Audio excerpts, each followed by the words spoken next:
Hey Eagle fans, I'm Thomas Mott. Welcome into Philadelphia Eagles Now, and today, let's go ahead and answer some of your mailbag questions as submitted in the comment section in a previous video earlier this week. We get into a lot of great Eagles conversations during these mailbags. We'll go ahead and jump right in with the first question here from a Frank who says, where do you rank Miles Sanders coming into the 2020 NFL season of running back? So here's the deal. I get why a lot of people aren't ranking him very high. He's high on my list. He's not high on other people's lists, and that's because he, kind of came on towards the latter part of the 2019 season. Now, the NFL Network and Maurice Jones-Drew, the former Jaguar running back, put out his entire 32 running back team rankings a couple of weeks ago, and he had Miles Sanders right there at number 21, one behind Le'Veon Bell, and in front of Tevin Coleman, Adrian Peterson, and Melvin Gordon. Now, their list overall makes sense, right? If you're talking about the best running backs in the National Football League, you look at the Zeke Elliott's, you look at the Nick Chubbs, you look at some of the better running backs there. The interesting ones here is that like a Todd Gurley was higher than Miles Sanders. Does anyone really think Todd Gurley and his knees is better and has a better outlook than Miles Sanders? But regardless of where people rank him, I've said before, he's going to have a monster year. The statistics that you see are not a full indication of how great Miles Sanders was late in the year in 2019. He was fantastic during that 4-game stretch and really came on into his own. If he can stay healthy, which is always a big question mark for all Philadelphia Eagles, it seems like, because all of them get injured all the time. Knock on wood, it stays safe and uninjured this year. If he stays good to go, he's going to get the bulk of the carries in that Eagles running back depth chart. He'll split some with Corey Clement and Boston Scott, but he's going to be running back number one, the main workhorse. I'm expecting massive, massive numbers from Miles Sanders. I think he's guaranteed.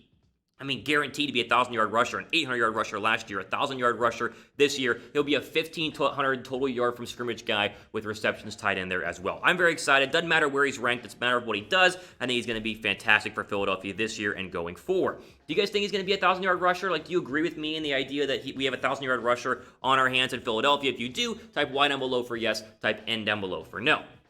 All right, next question here comes from, Preto, I think, asked, thoughts on Clay Matthews signing for the Eagles? I saw this question and I laughed. I said, Clay Matthews, what is he, like 50 years old? He's probably terrible. When was the last time he caught more than 2 sacks? And then I did my research and went, wait a second, Clay Matthews was really good last year. You see that 13 games, 37 tackles, 8 sacks, 2 forced fumbles. Clay Matthews has been a very good veteran pass rusher with the LA Rams over the past couple of seasons, especially in 2019. He was fantastic. 2018, a little more realistic numbers with the 3.5 sacks and 43 tackles, but I'm shocked that Clay Matthews has been this good. I must not have been paying attention. I'm also shocked he hasn't been signed. There are good pass rushers out there, Clowney, Griffin, Clay Matthews, who are unsigned, and it doesn't make any sense. Sure, he's old, we talk about this effect of having a rotational pass rusher in there. Think the Chris Long position, where you come in, you don't play that many snaps, but when you do, you're not winded, you're ready to go, and you can have a big, big impact. Yeah, I'd be fine with the Eagles signing Clay Matthews, although the problem is, again, they haven't done so, and if it's up to the start of training camp, which is where we are right now, if they have not signed anybody, then the odds of them going out and signing a guy like Clay Matthews continue to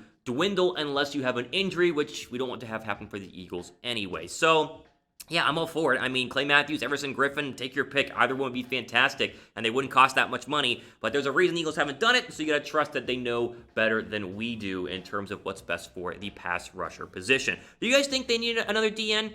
It all comes down to what Jannard Avery and Josh Sweat can do, but if you think they need another one, type 1 down below for yes. If not, type 2 down below for no. Regardless of whether you think they need another D-end, I think you need an Eagles hat, which remained on sale right now at chatsports.com/Eagles hat. A bunch of great, all authentic, the real deal hats right now. You can go ahead and pick up now, rep them during training camp, and then, of course, wear them literally every single day during the NFL season. Tons of great styles. You can pick them up all right now at the link down below in the description box. Chatsports.com/Eagles. Yes, that's Eagles hats is the place to go ahead and pick that one up. You see the link down below right there. It's like below me, right below here. Go pick up a hat right now. Trust me, they're great. You'll look great in one of them. Next question, Josh Sweat's stats. Oh, this is good. We just talked about Josh Sweat. Hopefully good. Last year, he was quietly good. And I say quietly good because a lot of people forget that he had 4 sacks last year and 21 total tackles and got to the quarterback 10 times in terms of QB hits. I expect that to go up. Will it go up to double-digit sacks? Probably not. But I think he's going to get a lot of playing time with the age of Brandon Graham and the, up and down play of Derek Barnett the past couple of years. So my predictions, just throwing them out there, how about 41 tackles, so almost double the tackles. Let's give him 6 sacks, 15 quarterback hits, and 13 TFLs. That would be a very good year for Josh Sweat, and that would get him a lot more playing time if he were to start showing those numbers early, rotating in there as maybe being the rotational pass rusher. Maybe Josh Sweat and Jannard Avery are the reasons why Philadelphia has not gone for a Clowney or an Everson Griffin or a Clay Matthews, as we talked about. The hope is that that's the case, but I'm not going to sit back and go, oh, yeah, well, Josh Sweat's going to have like 10 sacks next year. He's going to be the real deal. Yeah, we'll believe it whenever we see it. But I think 6 sacks is a very real possibility, especially with the limited amount of play time he had in 2019 and the 4 sacks that he was able to produce during that playing time. Ethan says, if the Eagles decide to bring in a veteran receiver, what are your thoughts on Percy Harvin or Chad Johnson, even if it's just to help the rookies develop? Like Chad Ochocinco? Like Chad Johnson from the Bengals, who hasn't played since 2011? What? Chad Johnson? Okay, it's like this question is from back in 2008, if we should sign Chad Johnson or not. No, listen, Chad Johnson absolutely not, has not played since 2011. Here are some free agent wide receivers that are available if you are interested in someone who's not 80 years old and has actually been on the football field recently. Demaryius Thomas, my personal favorite in terms of veteranness, leadership, and playing ability. Taylor Gabriel, Justin Hardy, Tavon Austin, and yes, we'll throw Des Bryant on there because it's another veteran option that has some baggage, but still could be an option for the Philadelphia Eagles. Will they go sign a wide receiver? Doesn't seem like it. They haven't shown any sort of indication that they want to, even after Marquise Goodwin opted out of the 2019 season, or the 2020 season, for coronavirus.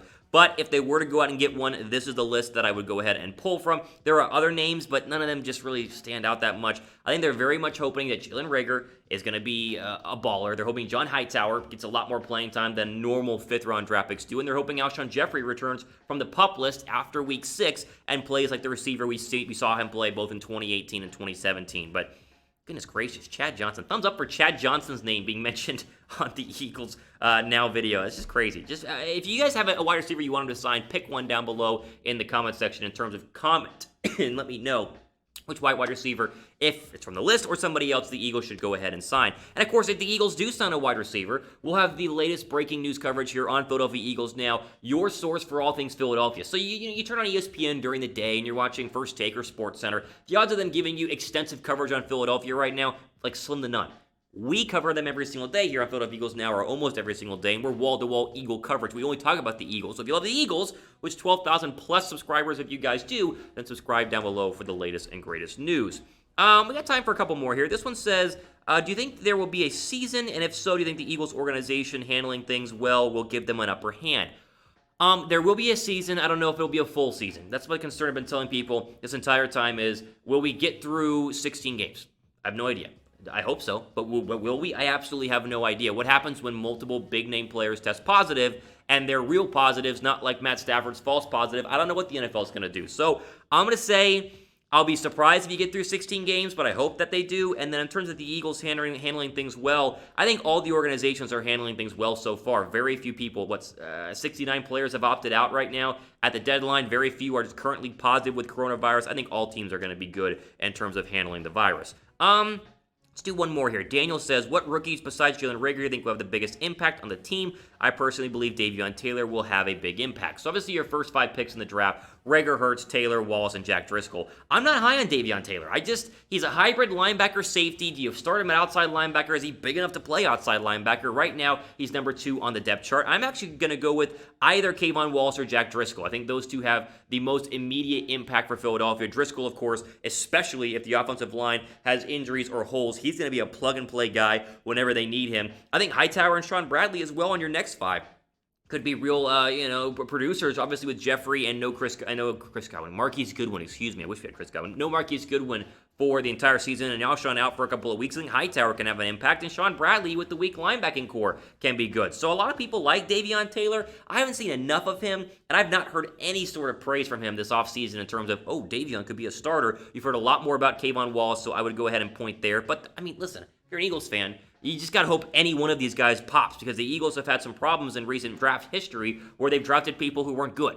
They drafted people who didn't make a massive impact, and we hype them up, and then they don't do much. So the hope is that they have a couple of legit starters, whether now or in the future, out of these 10 draft picks. I think that they do, and if it's Taylor, great. If not, then find somebody else. But right now, I think Reagor, obviously, like you said, is going to be the guy to have the biggest impact. Besides that, I look at Kayvon Wallace and Jack Driscoll to be have a good impact here in 2020. There you go, though. We have more mailbag questions I'm seeing here, but we're out of time. So you know what? I'm going to do another mailbag video later on. So it might be tomorrow, it might be the next day. I'll answer more of your questions. So if you didn't get your question answered, then just stay tuned for the next video where we do mailbag video number 2, and we'll answer the rest of the questions. But overall, great questions, interesting conversation. Hope you guys enjoyed the show. I, of course, am your host, Thomas Mott, your fearless leader, signing off. Hope you guys enjoy the rest of your day. Stay safe out there. Wear a mask. That way we can have an entire NFL season, please.